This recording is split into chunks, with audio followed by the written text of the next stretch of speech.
Aí mesmo onde você está, faça uma oração a Deus. Como nós vimos desde o princípio, estamos aqui para contemplar a beleza do Senhor, a bondade do Senhor. Então faça uma oração você agora, diretamente a Ele, dizendo que você quer contemplar essa bondade, dizendo que você quer a revelação da palavra, aquilo que você veio hoje buscar. Coloca diante dele a sua necessidade. Coloca diante dele a sua sinceridade e a necessidade de ser impactado pela sua palavra, transformado pela sua palavra.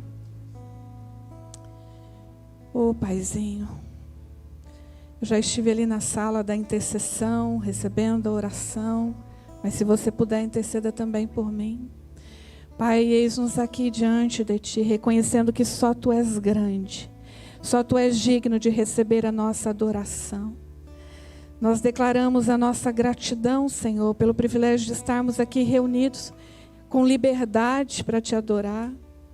Reunidos como Teu corpo para receber de Ti a Tua bênção, porque o Senhor diz que quando nós nos reunimos em Teu nome, o Senhor se faz presente no meio de nós, o Senhor ordena a bênção, o Senhor derrama unção, óleo fresco para nos renovar, para nos transformar, Senhor. E nesta manhã, Senhor, humildemente eu te peço, fala com teu povo, Senhor, no profundo, no interior de cada um. Fala com aqueles que serão alcançados pela tua mensagem, Senhor, através da internet, Senhor. Desperta a tua igreja, Senhor, no Brasil e no mundo, para as verdades de Cristo, que precisam, Senhor, prevalecer contra toda mentira do inimigo, Pai. Porque nós somos luz do mundo, Pai, para iluminar. Então, em nome de Jesus, nos dá hoje, Senhor, essa porção da Tua palavra, da Tua presença e da Tua unção. Em nome de Jesus. Amém. Podem se assentar. E quero pedir para a querida Lorena colocar o texto de Apocalipse, capítulo 2. Nós vamos hoje continuar estudando, as cartas de Apocalipse, e hoje a carta de Tiatira. Estou muito feliz porque durante essa semana Deus já esteve nos movendo e eu pude ver até o grupo de louvor estudando para escolher as canções. E uma delas que nós cantamos, fala da estrela da manhã. Ele é a nossa estrela da manhã. Brilhante estrela da manhã. Então estamos numa manhã brilhante pelo sol, mas que a estrela da manhã brilha ainda mais. Que coisa linda ver o grupo de louvor, a intercessão, a diaconia, os irmãos da igreja envolvidos por esse momento de culto. Um momento não apenas para a gente ser espectador do culto, assistir o culto. Tenho certeza que ninguém veio aqui para assistir o culto, mesmo aqueles que assistem pela internet, mas não é assistir, é vir para receber, mas é vir para doar também, é fazer o culto. Então, se você vem com essa perspectiva de fazer o culto, eu tenho certeza que Deus está recebendo o seu culto, a sua adoração, e Ele há de falar com você. Amém? Então, o texto, interessante que essa é a maior carta em número de versículos para a menor cidade ali daquela região. Vamos acompanhar, então. Ao anjo da igreja em Tiatira escreva: estas coisas diz o Filho de Deus, que tem os olhos como chama de fogo, e os pés semelhantes ao bronze polido. Conheço as obras que você realiza, o seu amor, a sua fé, o seu serviço, a sua perseverança e as suas últimas obras, mais numerosas do que as primeiras. Tenho, porém, contra você o fato de você tolerar que essa mulher, Jezabel, que se declara profetisa, não somente ensine, mas ainda seduza os meus servos a praticar a prostituição e a comer coisas sacrificadas aos ídolos. Dei-lhe tempo para que se arrependesse, porém ela não quer se arrepender da sua imoralidade. Eis que farei com que fique acamada, e trarei grande tribulação aos que com ela adulteram, caso não se arrependam das obras que ela incita. Matarei os seus filhos, e todas as igrejas saberão que eu sou aquele que sonda mentes e corações, e retribuirei a cada um de vocês segundo as suas obras. Digo, porém, aos demais de Tiatira, a todos aqueles que não seguem essa doutrina e que não conheceram, como eles dizem, as coisas profundas de Satanás, não porei outra carga sobre vocês. Tão somente conservem o que vocês têm, até que eu venha. Ao vencedor que guardar até o fim as minhas obras, eu lhe darei autoridade sobre as nações. E com cetro de ferro as governará e as reduzirá a pedaços como se fossem objetos de barro. Assim como também eu recebi a autoridade de meu Pai, e eu lhe darei ainda a estrela da manhã. Amém? Eu preparei aqui um slide para reforçar algumas coisas que nós estamos aprendendo. Se você observar, há um padrão nas cartas do Apocalipse.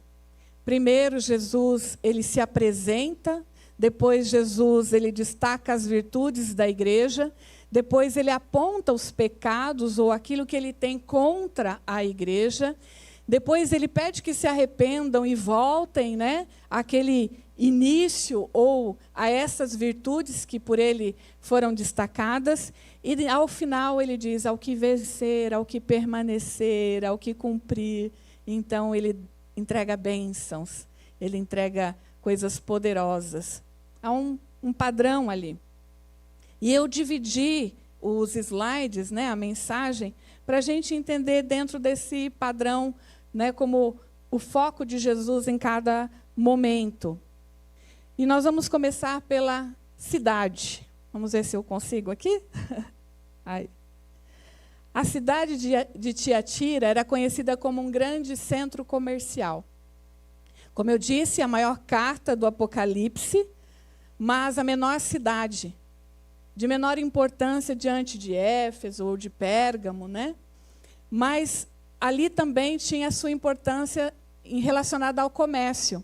Então, os estudiosos, inclusive arqueólogos, descobriram associações comerciais de trabalhadores, como padeiros, tintureiros, metalúrgicos que faziam a fundição de cobre e de bronze, cerâmica. Alguns dizem que Lídia, que aparece lá no Novo Testamento, naquele encontro com Paulo, teria sido aqui de Tiatira, porque ela lidava com púrpura. E a púrpura era também um grande comércio dessa cidade. A profissão mais comum, no entanto, era de metalúrgico.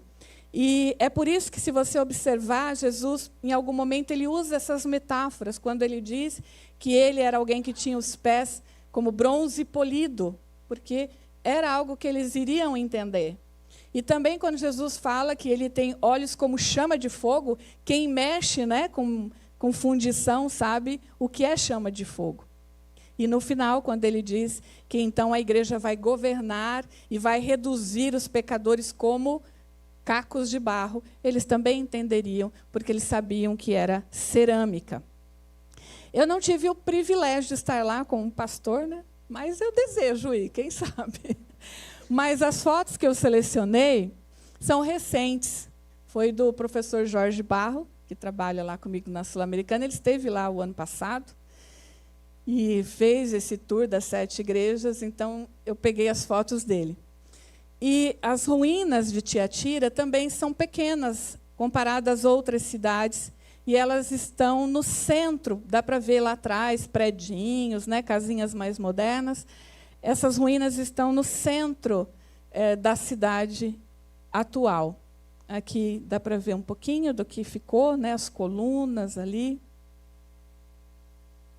Aqui um memorial, alguns relatos também daquela época. Isso é sobre a cidade. O que a carta fala de Jesus? Então, Jesus se apresentando ali no início do texto. O que a gente percebe, comparando também com as outras cartas, é que Jesus ele conhece a igreja. Em Éfeso, ele diz, conheço as obras que você realiza, conheço o seu esforço. Em Esmina, que nós também já estudamos, ele diz, conheço a tribulação que você tem passado. Em Pérgamo, ele diz, conheço o lugar onde você mora. E aqui em Tiatira, ele vai dizer, conheço as obras que você realiza. Nessa carta, a gente também percebe que Jesus ele reconhece as obras da igreja. Jesus não só conhece a igreja, e lembrando sempre, irmãos, que quando a gente está falando de igreja aqui, nós estamos falando de cada um de nós, que é a igreja. Nós estamos falando da Beit Avot, mas nós estamos falando da igreja que se diz Igreja de Cristo na face da terra.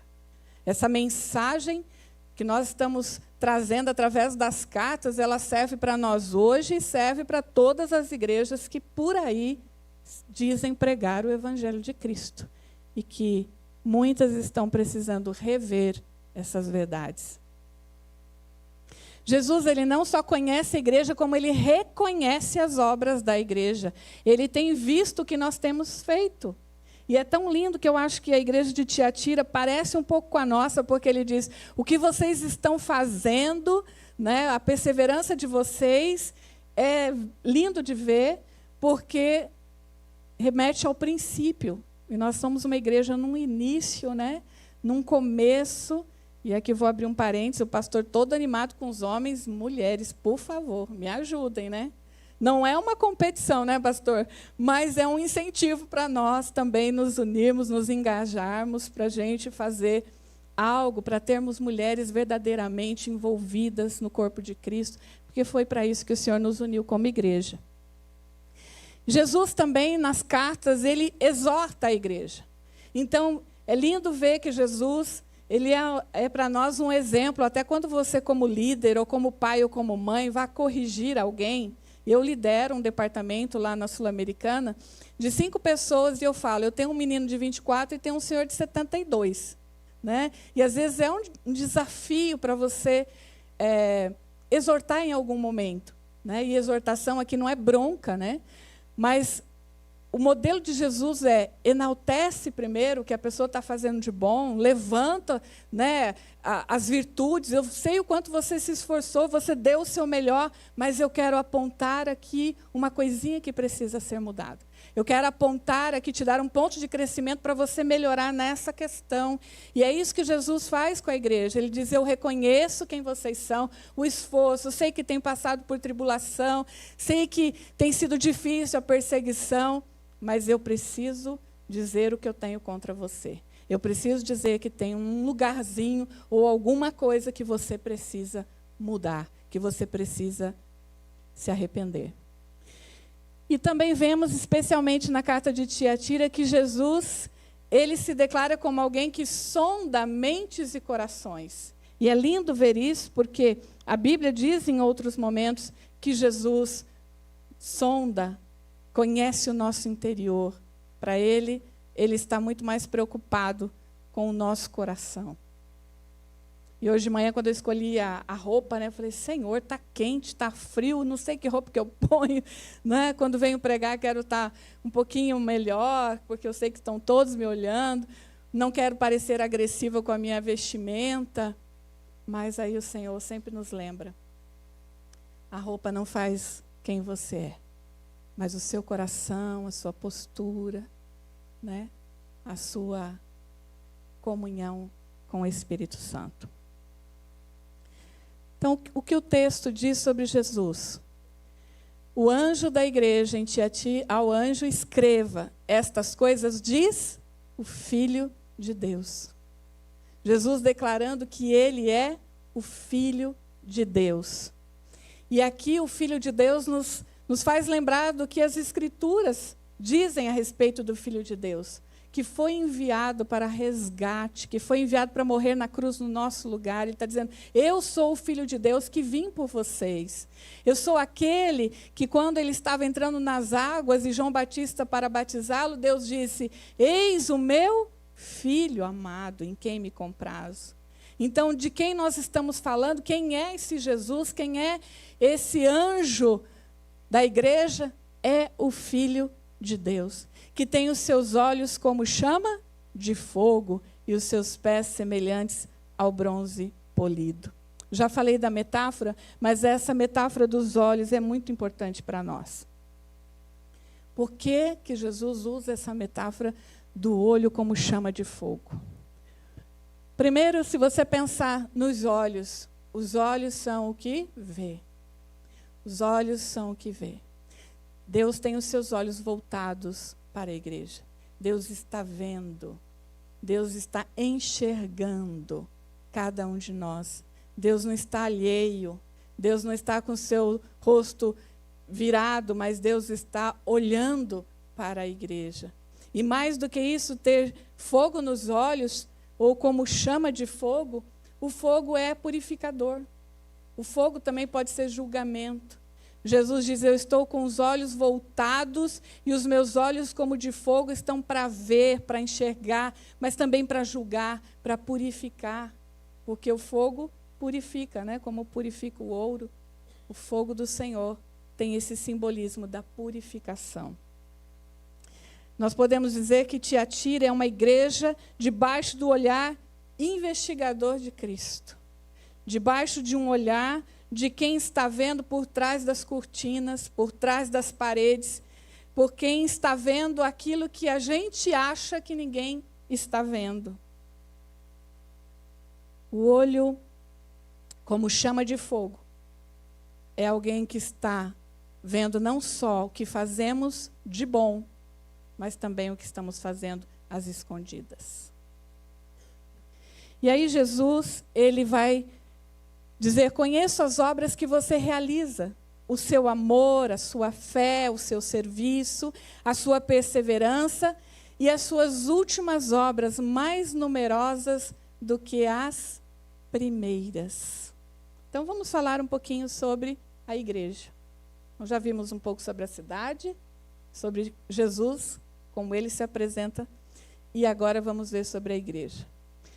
Na Bíblia, a mensagem, eu extraí esse mesmo texto de Apocalipse, que eu acho muito interessante como fica mais próximo, né? Fica mais direto para nós.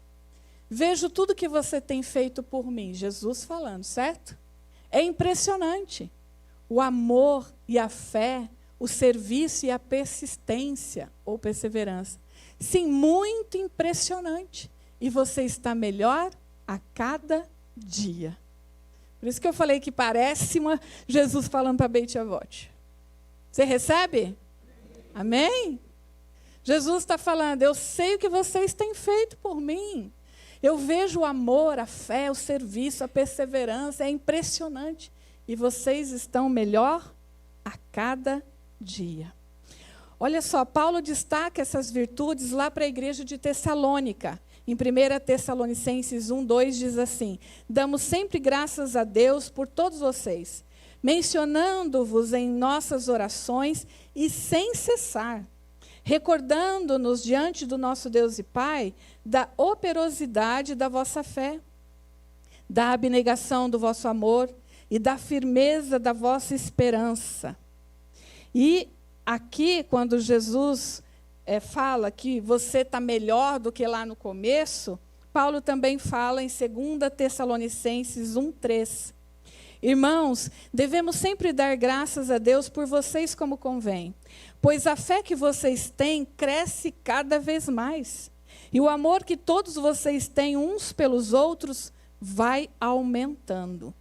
É por isso que nós mesmos nos orgulhamos de vocês nas igrejas de Deus, por causa da perseverança e da fé que vocês demonstram em todas as perseguições e tribulações que estão suportando. Se Paulo pudesse destacar as características, né, da Beit Avot, Avot, né, pastor? Avot, são de Beit Avot, eu gostaria que ele dissesse isso a nosso respeito. Eu vejo que a fé de vocês cresce cada vez mais. E que o amor de vocês, o amor que vocês têm uns pelos outros, só vai aumentando. E eu dou glória a Deus pela perseverança da fé que vocês demonstram. Que lindo isso. São características necessárias. Eu voltei sem querer? São características necessárias para nós como igreja, mas para a igreja de Cristo. Então vamos olhar mais de perto essas virtudes. O amor, a fé, o serviço e a perseverança. Se você pudesse agora, nesse momento, fazer uma reflexão sobre si mesmo, você como igreja, como está o seu amor? Quando o jovem rico se aproximou de Jesus, ele disse: eu conheço as Escrituras, eu sei os mandamentos, eu decorei tudo desde a infância. Mas tem alguma coisa que eu preciso para ser salvo? Jesus disse: ama a Deus acima de todas as coisas. De todo o teu coração, de todo o teu entendimento, com toda a tua fé. Mas ama também o seu próximo. E o Evangelho não é só proclamação, mas o Evangelho é demonstração. E o que Jesus está pedindo para aquele jovem é: você conhece, você sabe, você com certeza até proclama isso por onde você passa, mas você está demonstrando esse amor? E a gente sabe que aquele jovem ou aquele homem, ele foi embora triste, a Bíblia diz. Porque na prática, ele não conseguia amar a Deus mais do que o dinheiro. Ele não conseguia amar ao próximo mais do que a si mesmo. Será que o nosso amor pode ser apontado por Jesus como algo impressionante? Eu tenho visto o amor de vocês e é impressionante. Jesus também destaca a fé desta igreja. Faz uma avaliação da sua fé. Eu sei que muitas vezes a gente dá aquela desculpa, né? Ah, mas a própria Bíblia diz que a nossa fé não é nem do tamanho de um grão de mostarda, e grão de mostarda é muito pequeno, né? Eu lembro uma vez lá na 8ª IPI, na Lagoa Dourada, quando estava lá com o pastor Paulo Farias, auxiliando lá, né, pastor? Ficamos uns 5 anos juntos.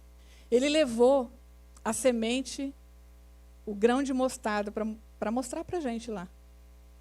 E ele teve que, na verdade, colocar num recipiente várias, né, pastor? Porque uma só quase que não dava para enxergar. A gente, às vezes, usa, né, isso para dar uma desculpa de que a nossa fé, mas nós somos encorajados a ter a fé aumentada. E como que a Bíblia diz que a fé pode aumentar? Pode falar.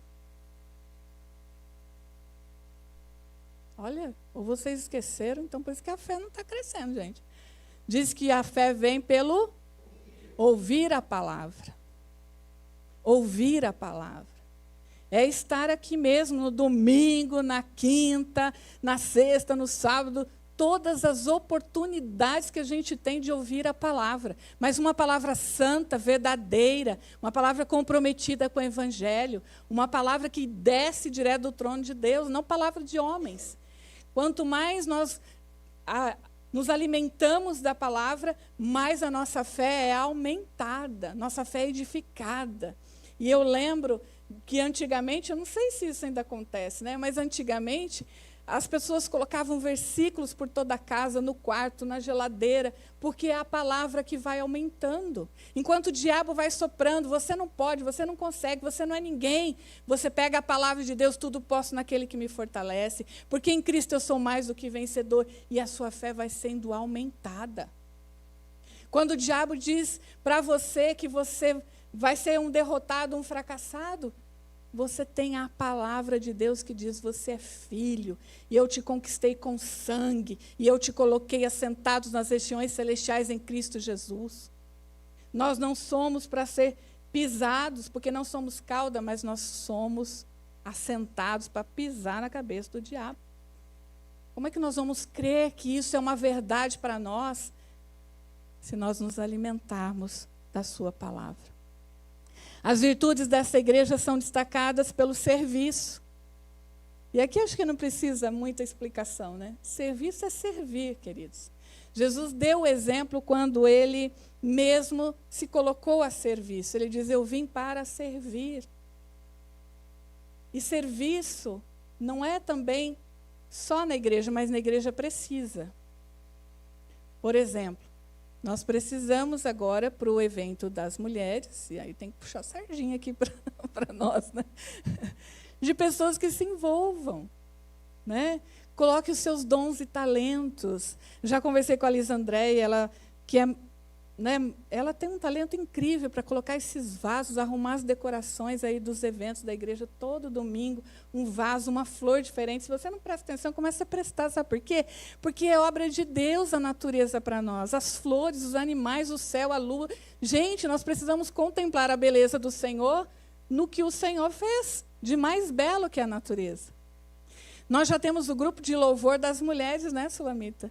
A Sula, a Daniela, a Vitória, olha, só mulheres para fazer, como fizemos em março, um grupo de louvor só de meninas, de mulheres. E aí eu pergunto para você, como que está a sua área do serviço? Será que você está daquele jeito que só vem, senta no domingo de manhã, não quero me envolver, estou cansado, trabalho não dá, tem muita coisa para fazer. Gente, nós somos chamados para servir uns aos outros em amor. E por fim, Jesus destaca a perseverança desse povo. De alguém que, como disse o pastor, não conseguiu jejuar essa semana, não tem problema, não desanima, continua na próxima. Perseverança de alguém que diligentemente mantém a sua meta, não desiste do seu alvo. Ainda que no meio do caminho você encontre alguns percalços. Ainda que no meio do caminho tenha algumas dificuldades. Assim, na nossa vida pessoal, na nossa vida familiar ou na igreja, nós vamos encontrar barreiras, nós vamos encontrar situações que querem nos paralisar, nos desanimar, que querem questionar a nossa fé, mas com perseverança.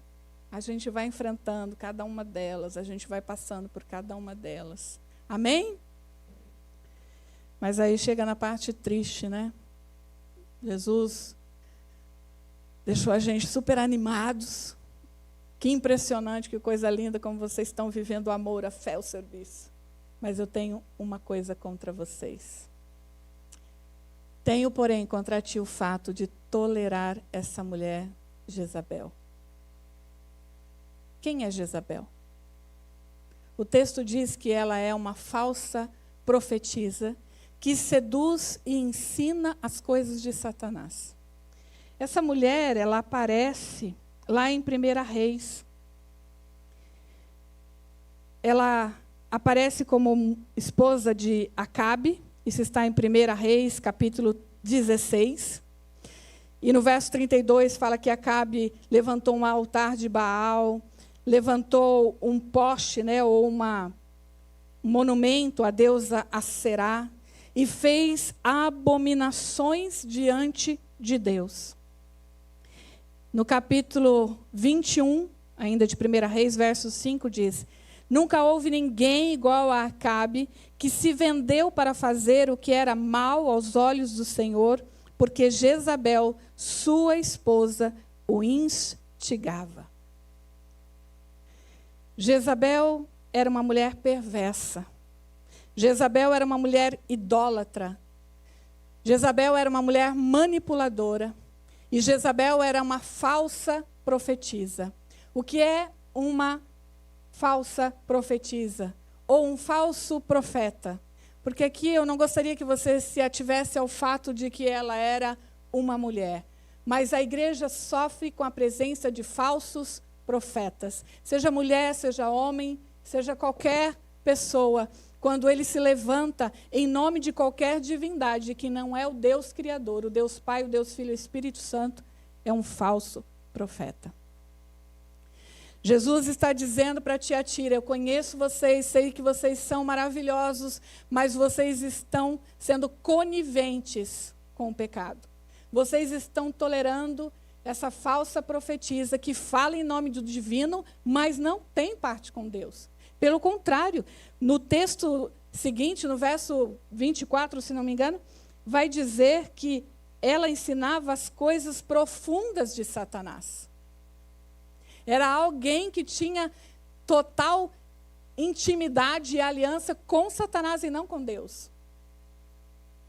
O pecado dessa igreja era permitir que a sedução, a prostituição, as coisas oferecidas a ídolos fizessem parte também do dia a dia daquela comunidade cristã. Alguns estudiosos dizem que o comércio, como era forte, né, era muito ligado a esses rituais religiosos. Em cada uma dessas associações de trabalhadores, eles cultuavam alguma divindade.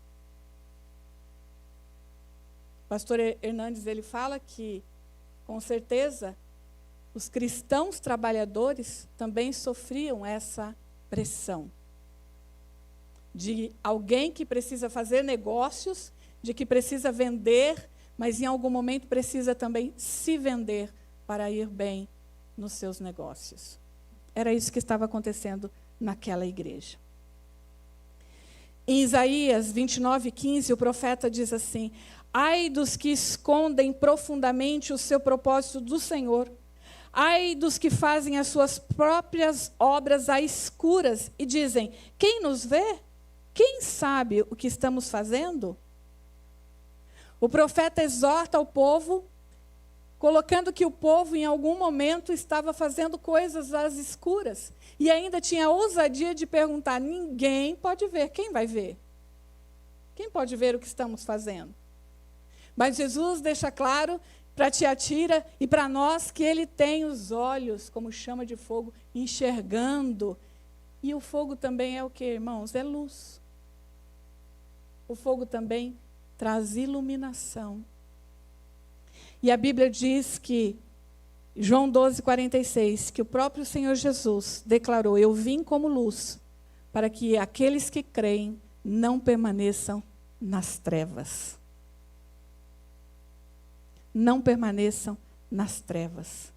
A igreja foi chamada para estar na luz de Jesus. Mais do que isso, foi chamada para ser a luz de Jesus no mundo.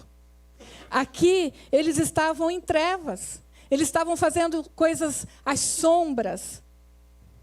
Quem é que faz as coisas às sombras?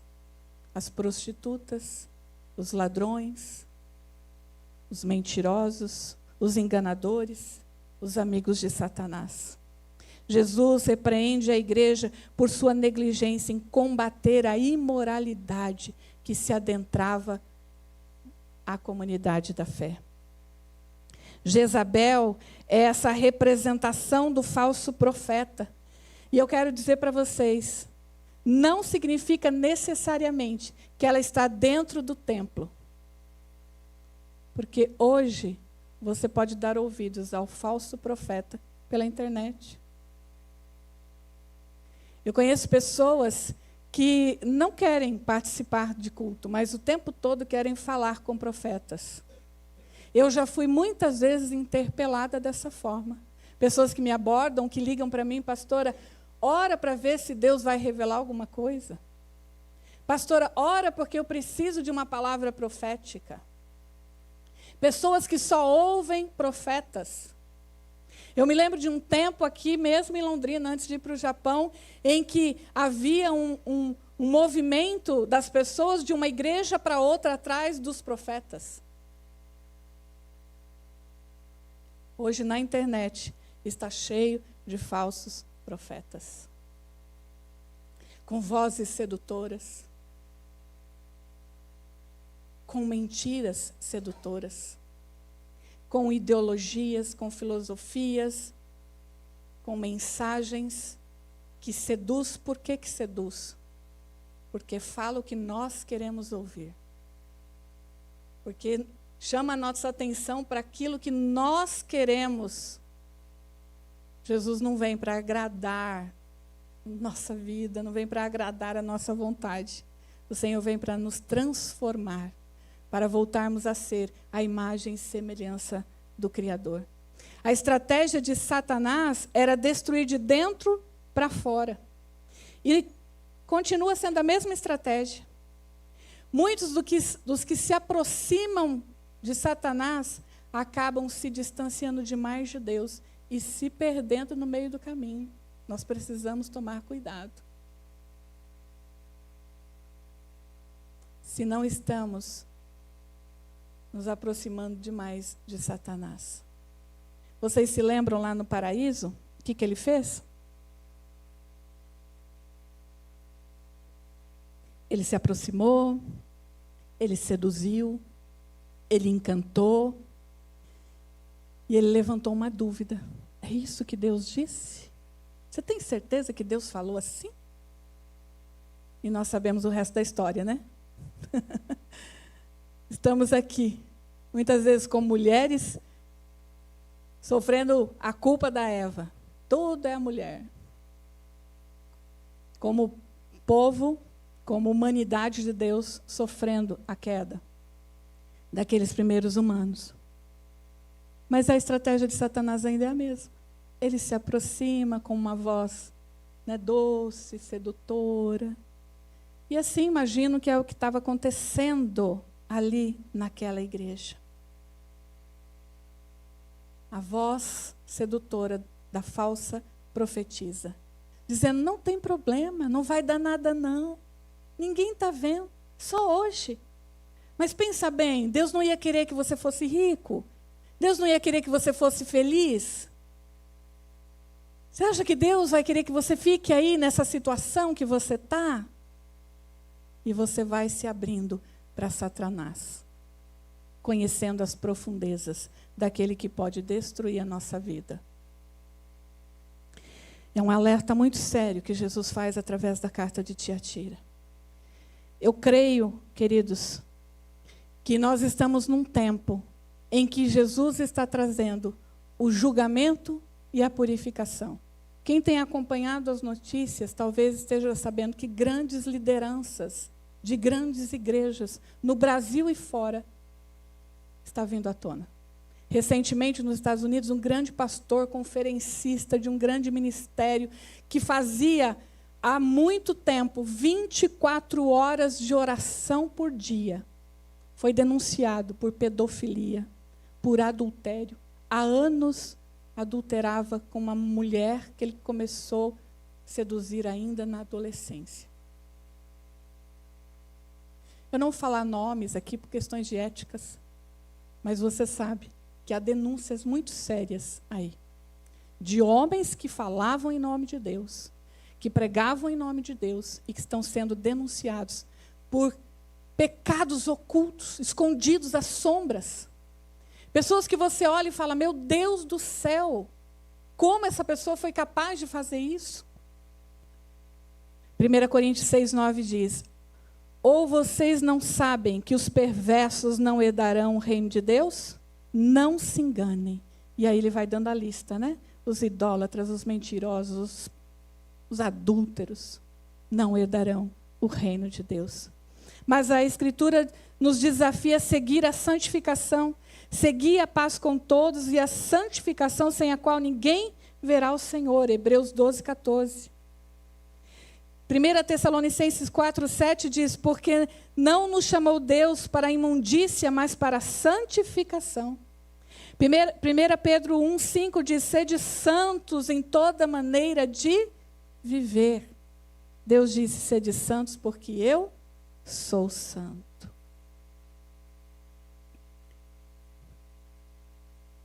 O julgamento para Jezabel, enfermidade, tribulação e morte. E para todos os seus seguidores. Todos os seus seguidores. Mas aos vencedores, olha que lindo. Aqueles, porém, que não se deixaram seduzir, que não fizeram essas coisas, que não se deixaram ser manipulados pelo falso profeta ou por Satanás, Jesus diz, não porei outra carga sobre vocês. Não virá nada. Mas ele diz, conservem o que vocês têm. Então darei autoridade sobre as nações e darei ainda a estrela da manhã. A estrela da manhã é a própria presença do Senhor. É o resplendor do Cristo. A estrela da manhã, ele mesmo declara em Apocalipse 22:16, eu sou a raiz de Davi, a brilhante estrela da manhã. Igreja, se você perseverar até o fim, se você conservar as virtudes, o amor, a fé, o serviço e a perseverança, se você se manter fiel à verdade de Cristo, ao Evangelho de Cristo, à intimidade com Cristo, que é a estrela da manhã, então Ele vai nos dar autoridade. E a autoridade aqui é governo sobre as nações. É a autoridade para nós transformarmos esse mundo. É a autoridade para nós caminharmos aqui na terra com autoridade no nome de Jesus, como embaixadores de Jesus, desfazendo as obras do diabo. Jesus disse, eu vim para desfazer as obras do diabo. Só que ele continua o seu ministério por meio da igreja. Eis que vos dou autoridade. E colocarão as mãos sobre os enfermos e eles serão curados. Expulsarão demônios e eles vão bater em retirada. O Senhor nos concede a autoridade e nos concede o seu resplendor, a sua presença. Somos chamados para ser santos. Acho que o meu slide terminou, né? Você pode voltar à tela da mensagem, por favor? Com o tema.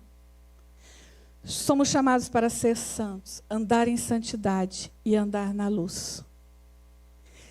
E eu quero te dar uma tarefa para a semana. Pega papel, pega caneta, fala com Deus. Se Jesus fosse escrever uma carta para você, quais são as virtudes que ele destacaria? Quais as virtudes que ele diria para você? É impressionante o que você tem feito. Mas anote também, se porventura o Espírito Santo trazer à luz aquilo que está oculto e que precisa ser transformado. Feche os seus olhos, vamos orar.